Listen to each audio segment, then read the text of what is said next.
হলো যে এই মানবতা ফিরালে হবো আমি এবং জনগণকে উপকার করবো, এটা কি দেখে তুমি অনুমতি পেলে এবং কীভাবে পেলে? দ্বিতীয় কথা হচ্ছে যে আসলে যদি আরও মানুষ সহযোগিতা করে সেটা আরও কত দিতে পারবে, চাও কি না সেটা আমাদের জানাবা। ধন্যবাদ। বিসমিল্লাহ, রেডি? আসসালামু আলাইকুম।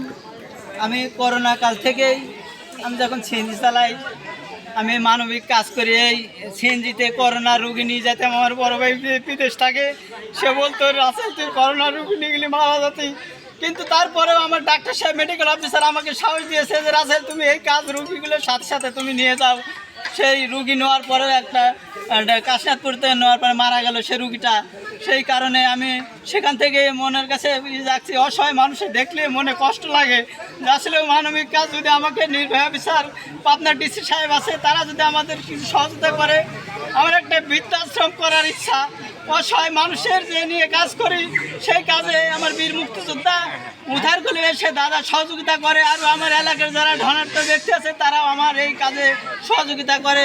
বিশেষ করে আমার এই সুজানগর এমটিভি চ্যানেলে আজকে মানবতার ফিরিয়ালা যে আমি হয়েছি, সেই চ্যানেলের মাধ্যম দিয়ে আমার প্রথমে নিউজ হয়। আমার RTV এবং কালের কণ্ঠ নিউজের পর থেকেই কিছু ধনাঢ্য ব্যক্তি আমাকে সহযোগিতা করে।